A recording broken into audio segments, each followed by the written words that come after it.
Olá, RN! Nesse vídeo a gente vai falar sobre os trombolíticos. Eu quero muito a tua atenção agora, porque a gente precisa entender a diferença de trombolítico e anticoagulantes.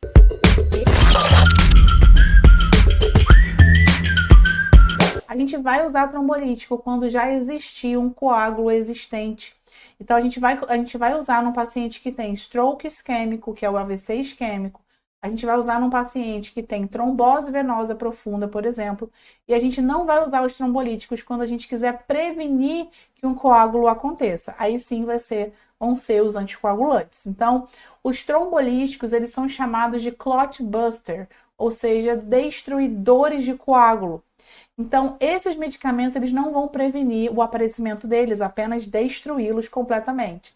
Então, essa destruição vai ajudar na dissolução desse coágulo, mas em contrapartida, vai apresentar também uma série de efeitos adversos aí relacionados a sangramento.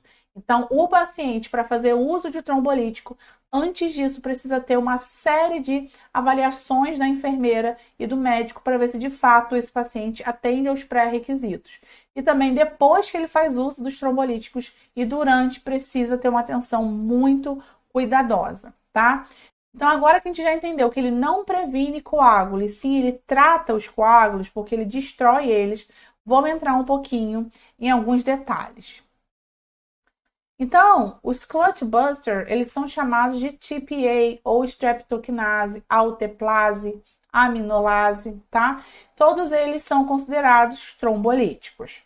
Como ele tem uma chance muito grande de causar sangramento, o primeiro cuidado muito específico que a gente vai ter que tomar é que eles não podem ser administrados em vias centrais, ou seja, jugular interna, subclávia interna, nada disso, femoral, nenhum acesso profundo pode ser administrado o trombolítico. Por quê? Porque não tem a possibilidade de compressão. Então, ele só pode ser administrado em via periférica ou em PIC, que é o catéter profundo de inserção periférica, porque já que ele tem uma inserção periférica, a gente consegue fazer uma compressão caso seja necessário, porque de fato é um ósseo que vai ter sangramento. Então, a gente precisa fazer essa compressão, por isso que não é indicado o uso de acessos venosos centrais. A gente vai administrar em um único local, que seja possível comprimir, como a gente já falou aqui. Os efeitos adversos é risco de sangramento maciço.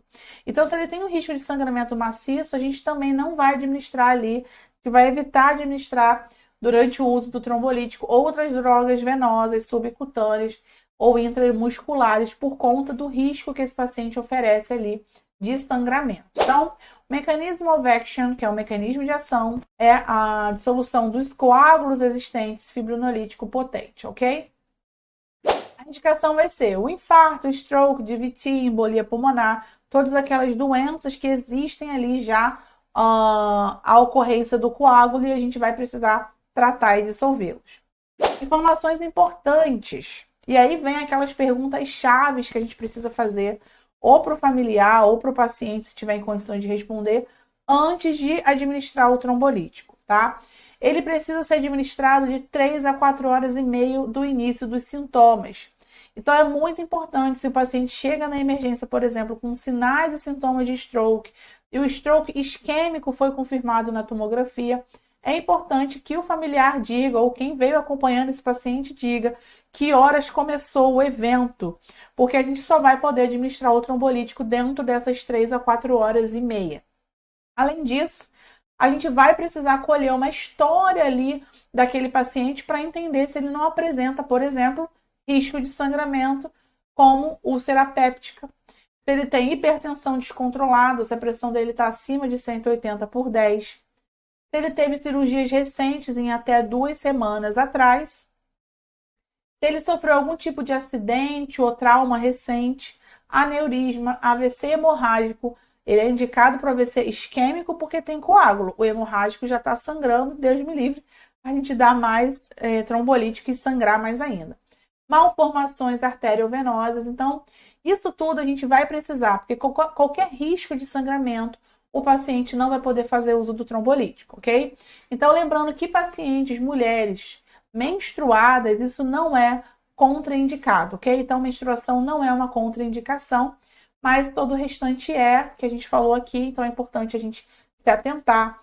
Um fato importante é a gente perguntar para o familiar qual tipo de medicamento o paciente toma. Tem pacientes que tomam muitos medicamentos e ter essa lista de medicamentos é importante porque o paciente pode já fazer uso prévio de anticoagulante e isso vai contraindicar o tratamento com trombolíticos, ok? Então, no caso do infarto, do stroke, do DVT, da embolia pulmonar, em que já existe ali a existência do coágulo, a gente pode tratar com trombolítico. Lembrando que existe essa série de cuidados com eles, ok?